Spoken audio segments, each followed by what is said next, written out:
Welcome to Paradelphia Radio. This is Rick Pruitt here in my home once again on the Toxic Radio Network, and we are knee-deep into October, and so as such, of course, we have something spooky coming up tonight.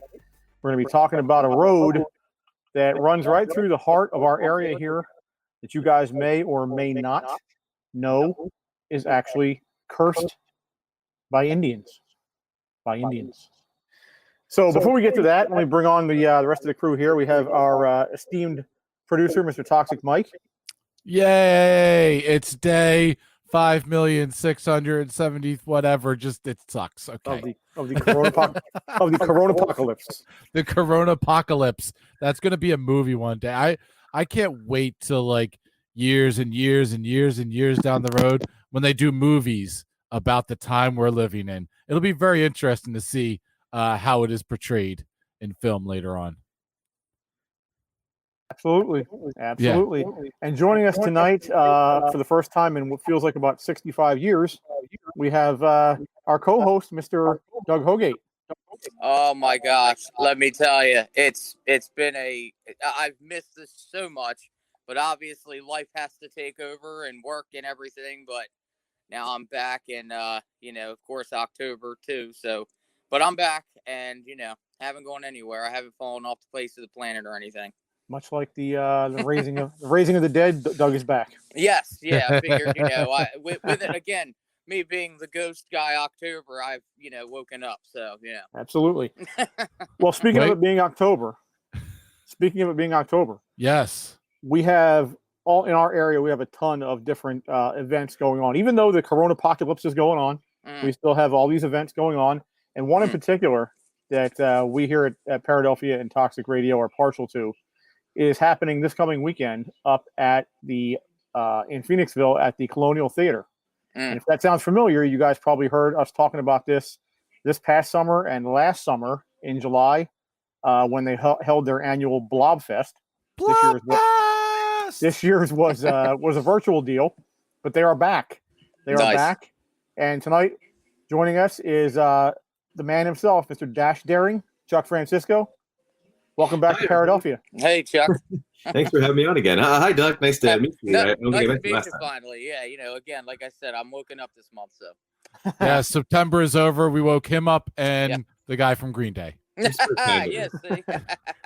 So Chuck, you guys have July squared away with Blobfest. Now you guys are trying to take over October too. What's the deal, man? That's true, and we're also pre-planning. Nobody knows this yet, so you guys getting the exclusive on this. We're pre-planning a thing for December too. So keep your not that I have to tell you to stay home, but keep your calendars open for December. Check the calendar. All the awesome events. This one's the one you want. Very cool. Very cool. So coming up this weekend, you have something called A Nightmare on Bridge Street. That's right, A Nightmare on Bridge Street.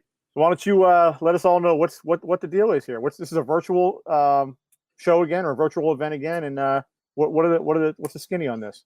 Yeah, so thanks. We're doing a marathon. We're starting at 6:00 in the afternoon this Saturday, and what we're sad. We're bummed. We love October because we just jam packed the theater. This classic 1903 theater with Universal horror movies, Vincent Price movies, like all the stuff. It's such a great month, and we were bummed. So we said we really should just do something online. Everybody loved Blobfest.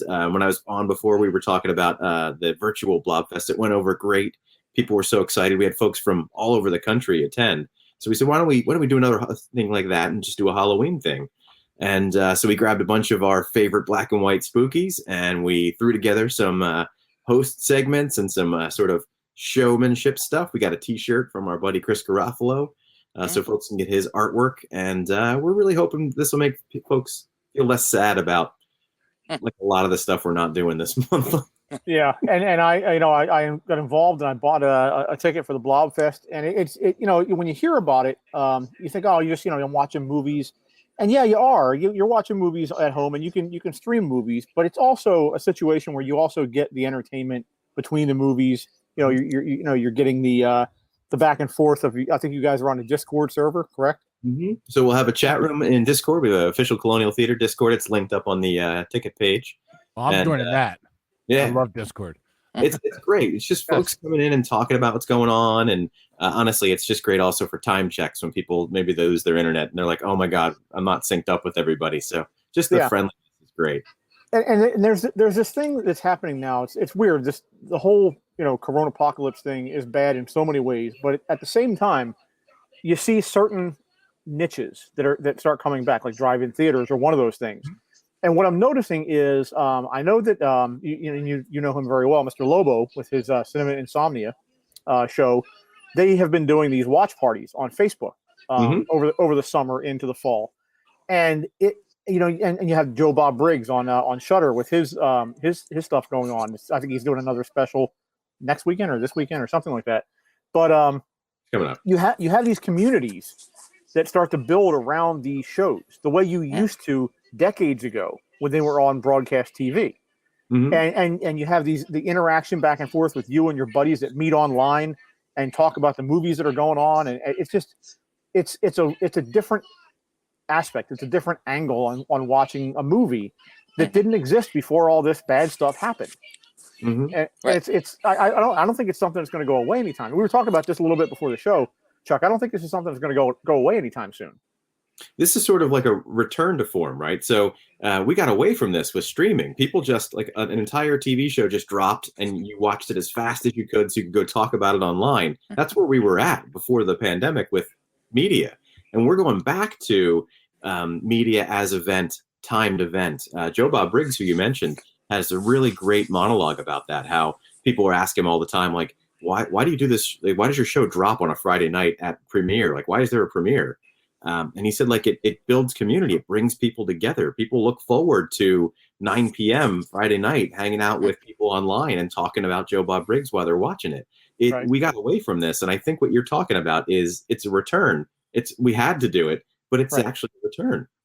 I was just going to say it. And exactly. I mean, plus one of the advantages of it is neat because, when you go to a live event, obviously being live, it's one thing.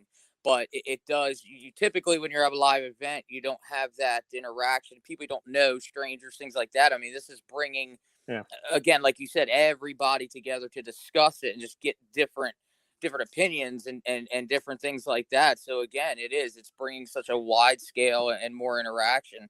I mean, nothing beats live, of course, but it's better than nothing at all, obviously. When I was a kid, I remember on the first, I think it was the first weekend of September every year, they had the Saturday morning cartoons premiered for the fall. And that was like a bit like for us, for adults, it probably didn't matter, but for us kids, that was like huge. Oh, what kind of cartoon was going to be out, and then you talked about it in school. The next day. Did you see Pac-Man? Did you see the new Super Friends? Whatever it was, and it's sort of like you're saying, Chuck. It's sort of going back to that. Like you got, because you're right. You got away from it. People, they kind of shut down and watch the movie themselves. And it was more convenient, but it was less social. And now you, like you say, you're kind of going the other way with it a little bit. And it's a weird dynamic that's happened because of all this.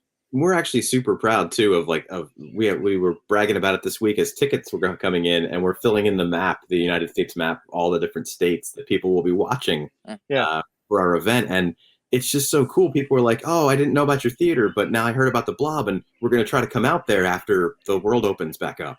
Yeah, absolutely. It's great. So what are the what is the lineup for Saturday? So our lineup is actually it's weird how we sort of go all over the place, but we've got cartoons. We've got a whole bunch of vintage cartoons. We've got The Bat with Vincent Price. We're going to have Plan 9 from Outer Space. We'll have Dementia 13, which is interesting. It has a Blob connection. It's also directed by Francis Ford Coppola. It's his first full-length film that wasn't a softcore adult film. So he had directed two softcore adult films almost like the year before this. And so he directed Dementia 13, and it's got a Blob connection because they were going to just call it Dementia, which is the name of the movie that's playing in the theater when the Blob attacks everybody. But they couldn't because that film existed, so they just tacked on 13 because 13's a bad number. And then we've got George Romero's Night of the Living Dead as the capper there. You got to go there. So you mentioned the swag, the T-shirt. Mike, do we have a picture of the T-shirt? There we go. This one?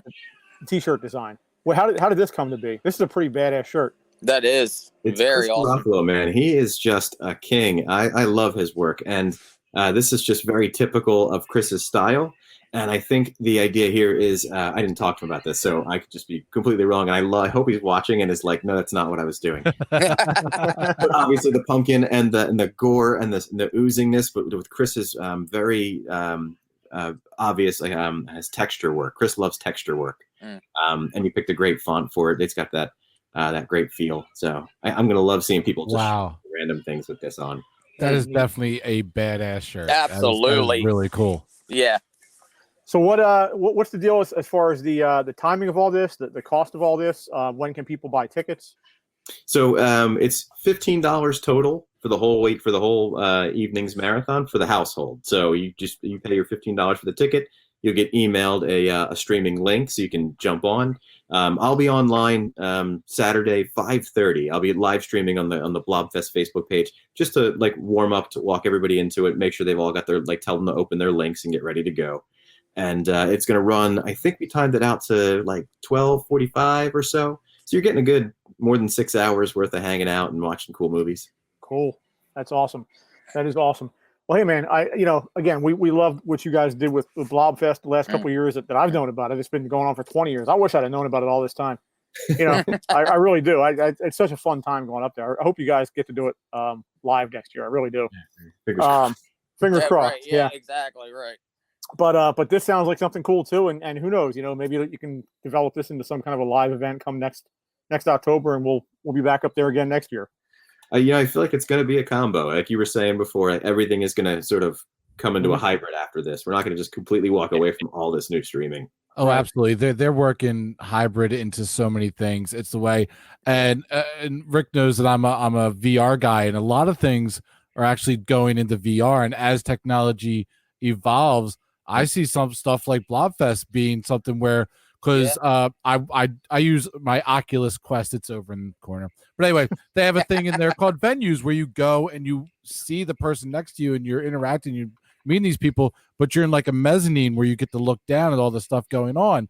And I'm telling you, that's where it's going. That's, that's the future. Is we got this hybrid now, and you can watch like on your monitor or on your TV, or you can be there.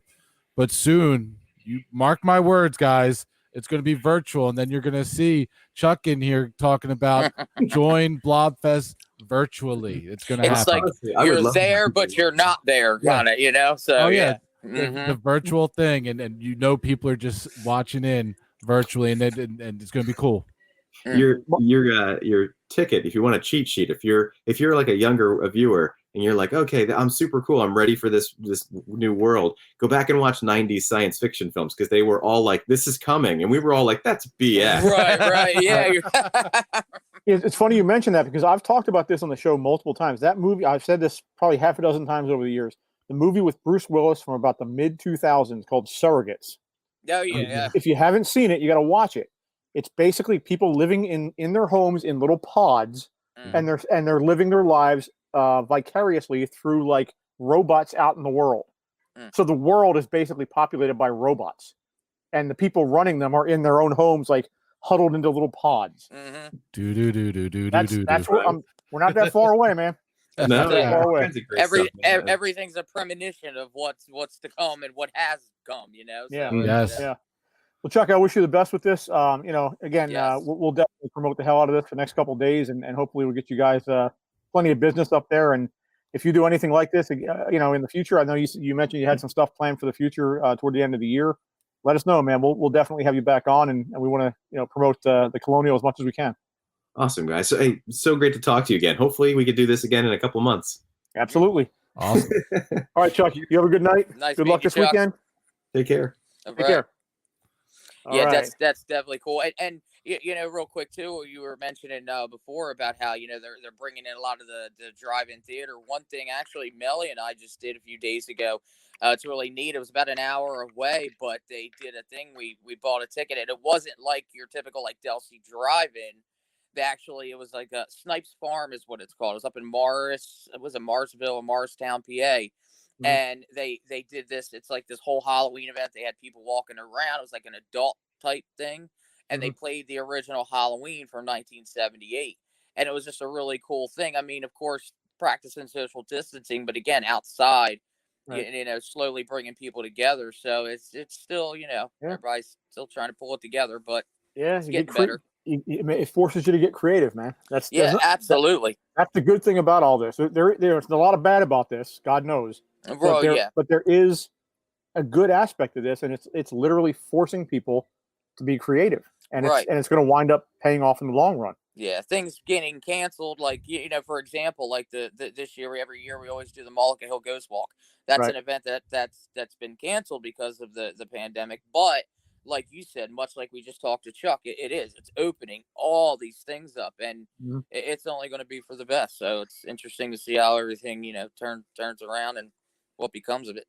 All right, so if you guys, you know, you want a good time this weekend, for $15, your whole house, you know, can log into the event and watch these 4 movies on Saturday night for over 6 hours. You got I'm looking forward to the cartoons. Yeah, you Actually, I'm can't kind of beat curious that. about that. Mm-hmm. They start off with cause that's what they used to do back in the day. You know, this is before my time. I've heard about this. I didn't experience this. I'm not quite that old, but back in like the 50s and whatnot, when you know the kids would go to the theaters in the afternoon for the matinee, they'd see cartoons, Right. and then the movie would come on. You know, so they're Right. kind of, that's probably what they're trying to emulate. That's pretty cool. That's It's pretty like damn cool. taking all the past things, making it more modern day, but adding that, of course, technology Yeah. twist where you're Yeah. socially bringing people together with the internet. So yeah, and Chuck and the crew put on a really fun show. Like they like I said, it's not just you're not just streaming one movie after another. You have Right. the Discord server that you can talk back and forth. Chuck and his crew come on and they do little skits in between, and you know it's entertaining. Like they kind of give you a little show along with your movies, and it's for $15. It's definitely Right, yeah. worth it. Absolutely. God, Absolutely. that's the price of one movie ticket, just going to Yeah. see one movie, Yeah. and that doesn't even include, you know, Yeah. popcorn and a trip there and everything. So And I got to get me one of them shirts. Those shirts are pretty freaking they badass. are. Oh my God, that is such an awesome design, and it's so simple in a sense, but it's incredible. Like it is. It's definitely got to get one myself. Very cool. All right, so that's coming this weekend again. Saturday, I guess tickets. I'm sure they're on sale now. I'm sure they'll be. I think they're on sale. I think he said they were on sale. Excuse me, till right around showtime Saturday afternoon. Mm-hmm. So you guys have a couple more days to buy tickets. And again, I sat through the Blobfest over the summer, and it was a good time. You know, I sat in my house. I wasn't out. I'd rather have been there, but Right. it was a good time. I sat there. But you had no lines for the bathroom, so it's all good. Had my own popcorn. Had no lines for the bathroom. If you had a line for the bathroom time. in your own home, that just opens up a whole nother discussion. Well, that does happen too. From time to time. Well, I mean, yeah, I guess so. Never mind. You know, that does happen too. Excuse me, sir. What are you doing? I'm waiting for the bathroom. How'd you get in my house? Can I? Yeah. All right. So moving on to our topic of the night. So I think we talked about this very briefly quite a while back. We did a show on some haunted highways. Mm-hmm. And I briefly mentioned this, and I kind of want to bring it back up again because it's so close, like logistically so close to us. It's not as close to Doug because I know you're down south, down in Salem County, but right here in Camden and Gloucester County, Route 55 cuts right through everything.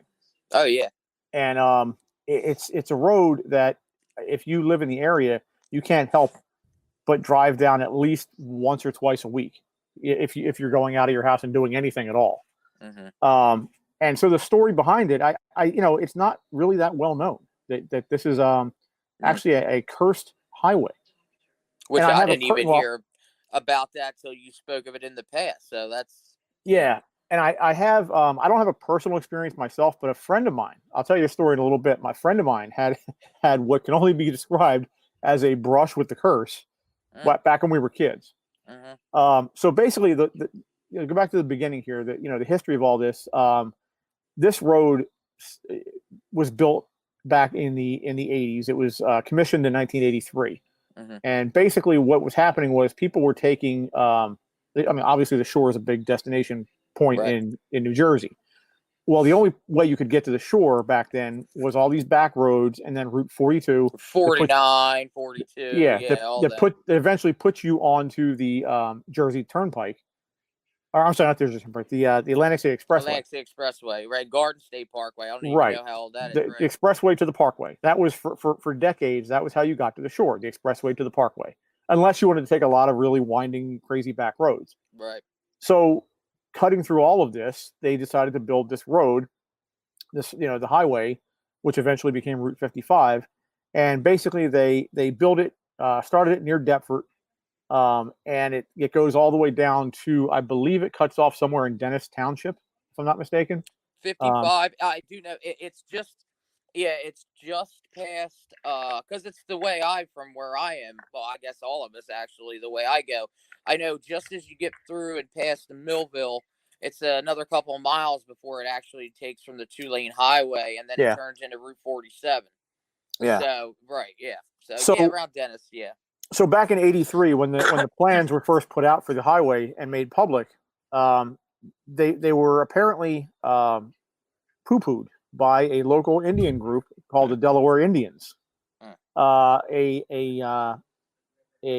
chief of that tribe named Sachem Wyandaga.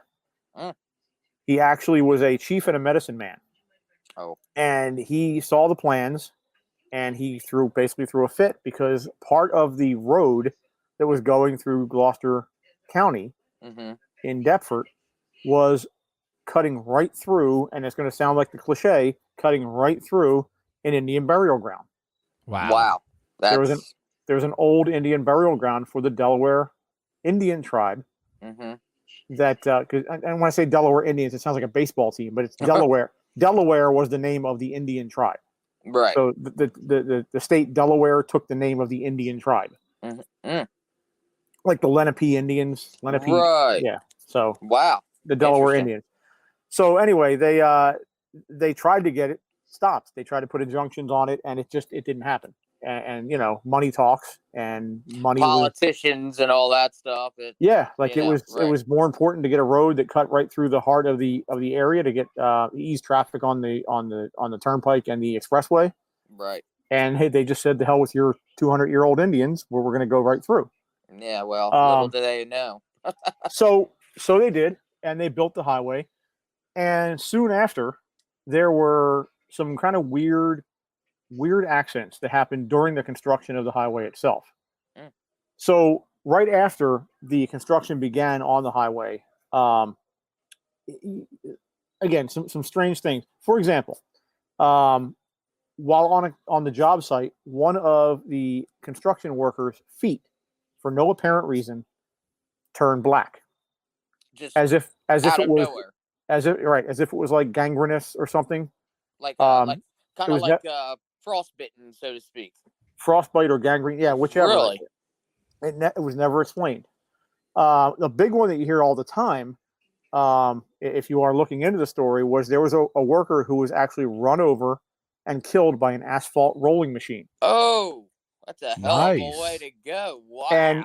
And that has also been unexplained, which is a hell of a thing to be unexplained, because though if it almost sounds like a cartoon. Like you see the people in the cartoon get run over and then they blow into the thumb and blow themselves back up again, and but this is a giant machine with the huge rolling ball in the front for the front wheel that pushes the asphalt down. Right. And apparently this thing somehow, some way, rolled over and killed a man. So it's not like it was like some kind of coincidental, like he just got in the way. This thing just out of nowhere rolled. That's right. Whew, man. Another incident was a worker apparently was blown off of an overpass while he was working up on an overpass by a gust of wind that came out of nowhere. So this was supposedly a very calm day. It was a calm, sunny day, and somewhere out of nowhere, this giant gust of wind blew this. Now this guy didn't die. He was injured. He fell probably 30 or 40 feet. Are you sure this guy wasn't drinking the night before? That was not part of the story. I have a buddy who works construction. I feel like this might have happened to him at one point. Was he working back in '83? No, he wasn't born yet, but who knows? Now, was these incidents that like now you said they're all within the same vicinity, or like just throughout? They were all basically concentrated in Deptford Township. In that area of the. Okay, gotcha. Near the mall, down toward I guess exit 53 or 52 is the end of the Deptford area. Is it the mall? Yeah, like 52 or like something, right? Something like that. Like 58 through 53, right. I believe is Deptford. But close to where that Indian burial ground. It's not like it was like it's all within that, in a sense, cursed land, so to speak. Okay. You also had a number of workers and the workers' family members contracted cancer within a short period of time. So not just the workers, like their families. Yeah, that is insane. A Department of Transportation vehicle caught fire and exploded.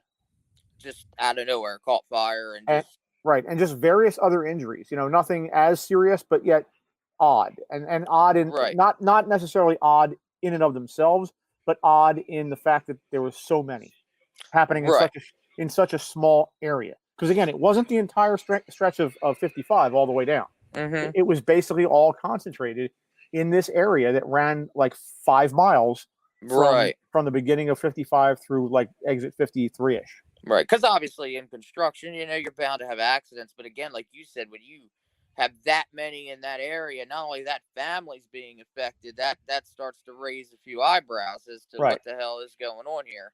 Right. Now, Rick, I'm sorry to interrupt you, and you might already have this planned, but I'm kind of over here Googling all about this. That's why I'm putting up pictures of the roads and everything as you're discussing it. Mm-hmm. Now, have you seen this? This video keeps on coming up over and over again. Have you seen what I'm talking about? The ghost? Yes. Yeah, I was going to get to that in a few minutes. Okay, go ahead.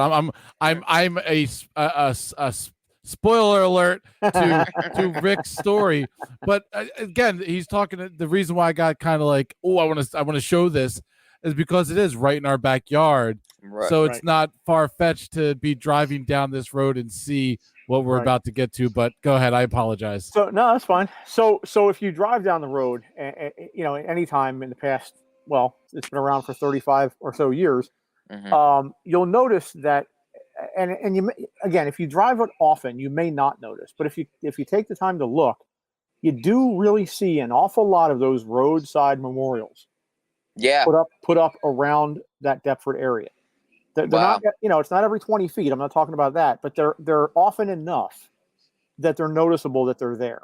Just like within that area. Wow. Right, and there's been a lot of incidents of car crashes and car fires that have happened in and around that area. In fact, there was a limo driver who was working in a company down in Vineland.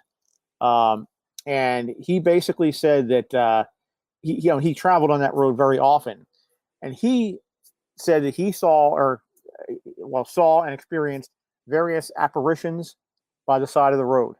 Mm-hmm. Now, whether that's a story he's telling, there's nothing to back that up. But again, these are things that people come out with about this road without being asked. Not to mention, it's such a dark ass highway. It is dark. I mean, they don't have lighting on that highway for shit. No, like not even. I don't even think there's a just off of what I can think of, because I've traveled 55. Like you said, I mean, it's not a frequent being living down here unless you get up to certain areas, like but just the time, like nighttime, it's so dark and just surrounded by a lot of woods and trees. So. Yeah. I mean, if you're going to notice any kind of apparition giving off some kind of light, you're going to see something. So what Mike was about to describe a minute ago, in March of 2016, right near exit 53, at the very edge of the Deptford area, in the wee hours of the morning, there was an apparition that was described by a gentleman by the name of Bill Hand, who actually had the wherewithal to take out his cell phone and record video. And basically the apparition that he saw was a young woman in a white wedding dress and veil holding a bouquet of flowers. So if you watch this video, it's a very shaky, very quick video, but it does, to be the middle of the night, to have some woman in a of all things, a wedding dress walking down the side of the road. This is a freeway. It's a highway. And this is the video, Mike, you're playing right now? Mm-hmm. Yeah. Wow, And look at that. And the other thing with this sighting And we know this guy from having worked for a while with, well, not with him, but in conjunction with him when he did his show back when we were with Wildfire. Big Daddy Graham, who is a well-known sports broadcaster in the area, he actually also saw this sighting. He saw this woman, and he reported it on the air the following day. So this isn't coming from like some local yokel. This is a guy who has a hell of a good reputation as a sports broadcaster in the area, and he went on air to say, "Hey, man, I saw this too." Right, and there's numerous, like I said, numerous reports. Not just one person saw it, but like, I mean, that is an incredible video. Like, I mean, to be able to pull your phone out. I mean, was this a situation where he saw it at a distance, pulled over, grabbed his phone? I mean, I guess I don't know. He didn't know. I didn't explain it. He didn't explain it. Right, now, but that's wow. There's my lighting. That is crazy as all hell. I would not be pulling out my phone. I'd be like, you need a ride? I got some questions for you. A little poop might come out. I might pee a little, and I'm going to hit the gas. Now, supposedly, after this happened and it went public and it went viral because it was all over the news for a few days back in 2016, the Department of Transportation and the Deptford Police Department came out and they claimed that they had an explanation for this. That what their explanation was that it was not a ghost, that it was a teenage girl who had wandered off from a place nearby called the Robin's Nest, which is a local children's services facility. So this is the story that went out there, and maybe that's what happened. But again, you come back to, okay, if a girl wandered out of this child services facility, would she be wearing a wedding dress and veil, carrying flowers? That's what I was going to say. Like, what? Like, I can understand maybe somebody being there. Somebody got loose from the facility. Maybe you saw a person. I get it. Right. Would they be wearing a flowing wedding gown with a veil and flowers? Exactly. There's some specific things that you're right. It just doesn't add up. I mean, obviously any question and explanations can come up, especially if you have that skeptical mind. But again, like that, like what would be the reasoning behind that? You know, like that's very, very interesting. And again, the video is just so incredible. Now, I told you guys when I started this story that I actually had a somewhat personal experience with this. I didn't have it myself, but I'm going to say this was probably 1991 or 92. You know, we were the party kids. We would go down to the shore and party on a Friday and Saturday night. And being 20 whatever years old, we all had retail jobs. So basically, you know, it was no big deal to go down there and party at night. Drive back in the middle of the night and open up a retail outlet store at 8 o'clock or 9 o'clock the next morning. So this is what we were doing as kids. And there was a party down in Wildwood this particular night that all my buddies and I went down to. And my one particular friend, his name is Mark, he had to open up a store that he worked at the following morning. So he did exactly what I described. He went to the party for a while, and then about, I want to say midnight-ish, he drove home.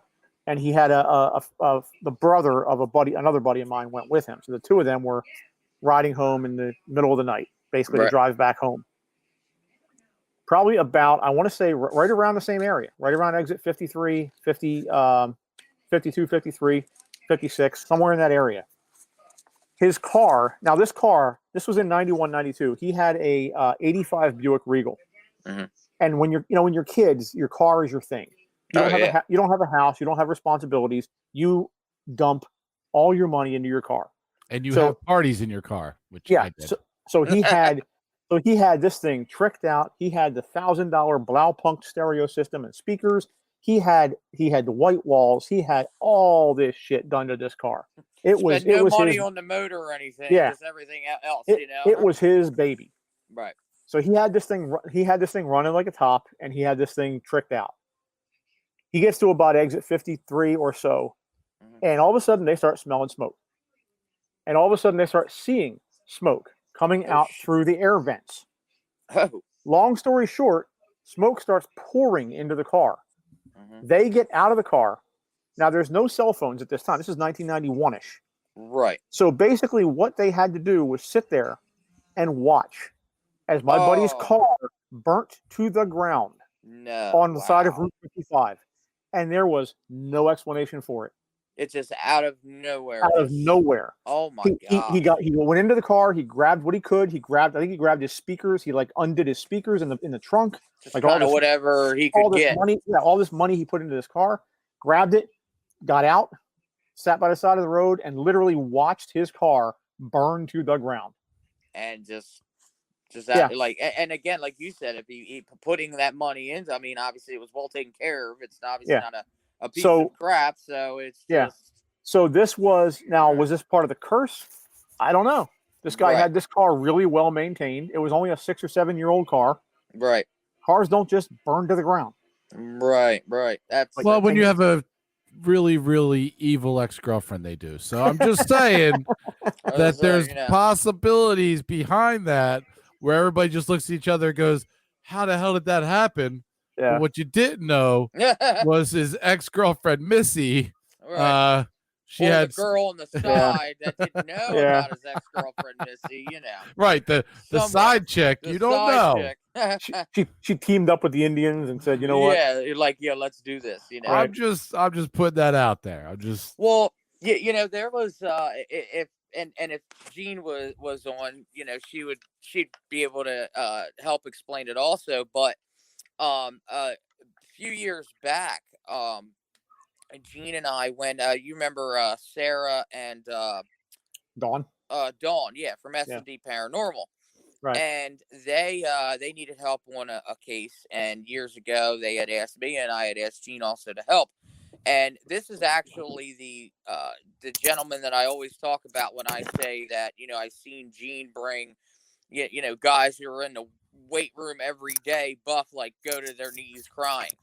And this specific gentleman actually, and Jean, obviously we all know Jean's gift, brought this whole thing up herself, which is what brought the guy to tears. But anyway, this gentleman was, and of course I remember it was right around the Deptford area. I mean, I don't know how far or specifically, but I can remember it was around the Deptford area because that's where we were. Mentioned how when he was younger, and he never told anyone, not even his wife, until that night when Jean mentioned it, about how he was driving one night. I think he was on his way home from work, from what I could recall. But out of nowhere, he said he honestly wasn't speeding or anything like that. And out of nowhere, just his car just rolled. And he, for what he explained after Jean kind of brought it up, was that he just remembers the car going out of control. And the next thing he knows, he remembered somebody pulling him out. And then him sitting on the side of the road waiting for like emergency services to come. Right. When come to find out, once they got there, he's thinking that it was someone, like a passerby, helped him out and then just went off. No one had arrived. So he explained that there was some kind of, he thinks someone pulled him out of that car, that he has no idea who or what, but maybe some other power, whether it be paranormal, whatever the case is, because no one else was there. And it's just another prime example. Could that not necessarily not a curse, maybe the curse of something mysterious making this guy's car roll, and but also something saving him, so to speak. So again, another prime example. I say it was Bambi. Bambi, there you go. A deer came up and pulled him out. Because that's what's one of the things that he had mentioned of why he never told anyone about it. I mean, people knew about him being in an accident, but just the whole story of somebody pulling him out, and they said, no, you pulled out of it, you climbed out yourself. And he's like, no, I'm telling you, because he thought people were going to think he's crazy, or he was crazy for explaining that. So again, it kind of makes me want to like drive out there and just sit all night. Yeah, I mean, it's it's one of those things where, I mean, Doug's sitting out there all night. I'm on the side, and people are passing by. Next time you see a video of Doug on the side of the road, they think he's the ghost. They don't know what he's doing. I'll be in a white wedding dress trying to provoke, and I'll be like, this guy in a white wedding dress. I'm just looking for the ghost. There's a weird guy on the side of the road. Next thing you know, he's in the loony bin. We've got to go bail him out. Robin's nest, Be like, well, you see, we did this show, and I was just curious. I just want to. I blame Rick, but go to Go talk to Rick Pruitt. He must be from the early 2000s. He has a goatee. Yeah, right, exactly. I haven't caught up with times yet. Oh man, now you got me wanting to do it just for the fun of it. Yeah, right. The fun. But no, what are you doing for fun tonight? You saw this Going side of the road in a wedding dress. Sit at 55 with a wedding dress on, with a goatee. So I'll leave you with this, with the story. There was a question asked of the Indian chief Wayanadega in an interview years later about whether or not this was a real curse, whether or not, if it was, they would lift the curse. And his answer was this: the damage is done. The problem is, I feel sorry for some of the people who will be traveling on that road in the future. So there was no chill from the chief that night. Wow. And in other words, I mean, that's the thing. I mean, even in the line of work of investigating, one of the biggest rules there are is if you know of an area that's an Indian burial ground, first of all, if you're even going to get close, you got to have special permission, number one, which you're never granted because of that. But if it's one thing that I'm not, when it comes to anything paranormal, investigating spirits and things like that, I've been through it all, not afraid. But if it's one thing that I can say that I don't want to mess with, it's going around Indian burial grounds, because if they're more in touch with anything spiritual wise, that it can make or break you, no doubt. But it is very interesting that Indian burial grounds are like the sacred thing, and I get it. I understand the spiritual thing. Right. But like a lot of things are spiritual. Like, why aren't we worried about the Scientologist burial ground or the sorry, I had to throw that in there. Or like this religion burial ground, or that burial ground, or like I'm just, is it just because they had a heightened connection with things? And I think that's it. There's nothing else that we know of as human beings has had that connection. Like, what about a Wiccan burial ground? Like, you're absolutely right. And we had that interview. I'm sorry to interrupt you. We had that interview. We had that interview last week. What was his name? Say his name again. Sal Santoro. Right, and he was very spiritual, and like that community is very spiritual. Like, it's very interesting that we look at the Native American. Somebody made us correct that burial grounds, or Indian burial grounds are so secret, so sacred, but all these other ones aren't. It just kind of makes you go, And you're right, and I agree, and that's the thing. What makes that any more different than, again, any other religion or anything like that? And much like you had said what you first said was the fact that, I mean, Native Americans, that out of any religion, whatnot, I mean, they were more than, in a sense, just religion, so to speak. I mean, you look at, they're just so in tune with everything, mind, body, spirit. It wasn't just, it was more than just, I feel, than, looking in a book and translating it however you do, like religions do, and worshiping that. I mean, they had this, I don't know, for some reason, I just had this knowledge or whatever, and just but with more, Does that mean that maybe, and I don't know, I'm just thinking, right? No, absolutely. Maybe they had it right in terms of being in touch with everything. Like, you always and everybody has their own spiritual thoughts and spiritual connection with whatever religion or whatever entity they want to have.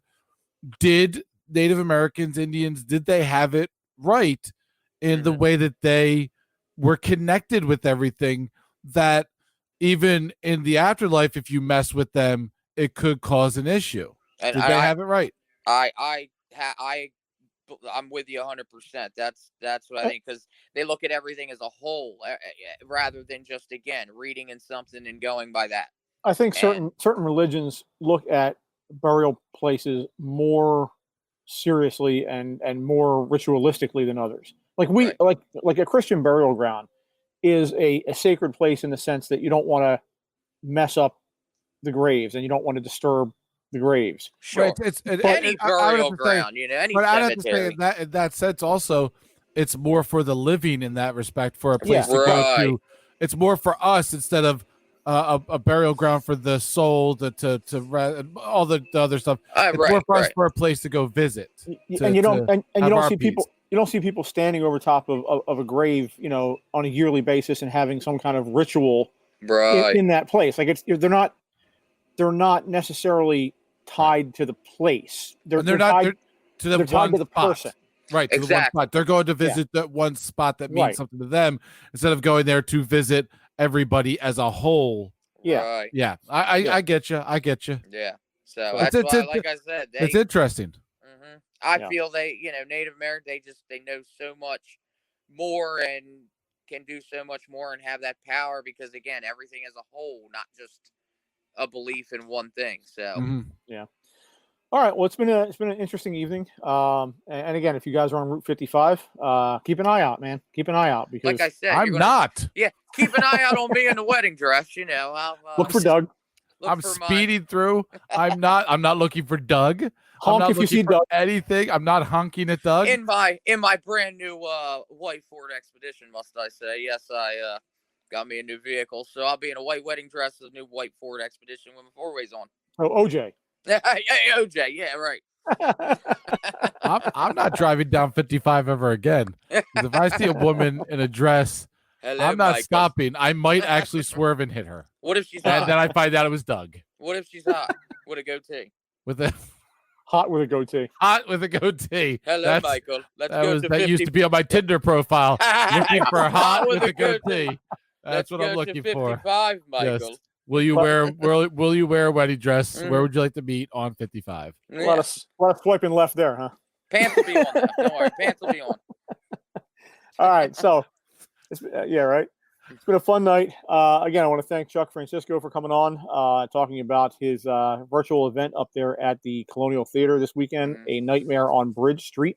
Again, you guys can go to their website, colonialtheater.com.